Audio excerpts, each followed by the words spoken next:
अगर आपकी लाइफ से ना कोई जाना चाह रहा है ना, तो आपके पास 3 ऑप्शंस हैं।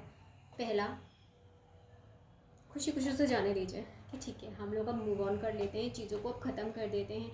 अगर चीज़ें हो रही हैं, हमारे आपस के बीच में वर्कआउट नहीं हो रहा है, तब ख़त्म करते हैं। बहुत शांति से, बहुत पॉजिटिव वे में हम लोग वो चीज़ें ख़त्म कर देते हैं। सेकंड वे होता है, तुम समझती क्या हो अपने आप को, मेरे पास 50 लफंगे दोस्त हैं, मैं सबको तुम्हारे पीछे लगा दूंगा, मैं तुम्हारी ऐसी तैसी कर दूंगा, मैं तुम्हारी पिक्चर्स वायरल कर दूंगा, मैं ये कर दूंगा, मैं वो कर दूंगा।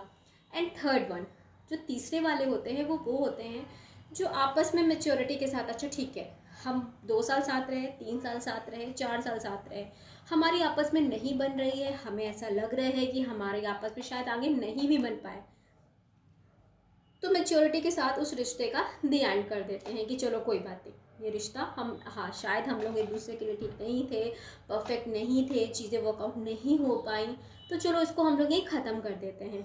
सिर्फ ये 3 वे ही हैं जिससे आप किसी भी रिश्ते को बहुत अच्छे से, बहुत प्यार से और समझदारी के साथ ख़त्म कर सकते हो। क्योंकि हमें नहीं लगता है कि आपको कोई भी रिश्ता ऐसे ख़त्म करना चाहिए कभी बाई चांस। कहीं आमना सामना तो बहुत दूर की बात है, कहीं थॉट में भी अगर ये आए ना कि हाँ एक था जिसको हम जानते थे, जिसके साथ हमारा कुछ साल कुछ भी रहा रिलेशनशिप, कुछ भी जैसा भी था, बहुत अच्छा था, फिर हम लोगों ने मेच्योरिटी के साथ उसको ख़त्म कर दिया, मूव ऑन हो गए, आगे बढ़ गए, चीज़ें हो गई। इतनी तो हमेशा ही गुंजाइशें छोड़ के चलिएगा अपने रिश्ते में, क्योंकि उस रिश्ते में बहुत सारी चीज़ें आपने की होंगी, सिर्फ आपने ही नहीं, सामने वालों ने भी की होंगी।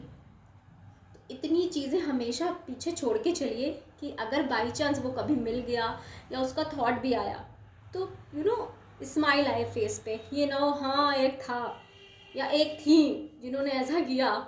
तो हमेशा रिश्ते में ना इतनी गुंजाइशें छोड़ के चलिएगा, क्योंकि रिश्ता सिर्फ आपका या सिर्फ उसका नहीं था, रिश्ते आपके थे, आप दोनों के थे। तो इतनी गुंजाइशें छोड़ के हमेशा अपने रिश्ते में चलिएगा।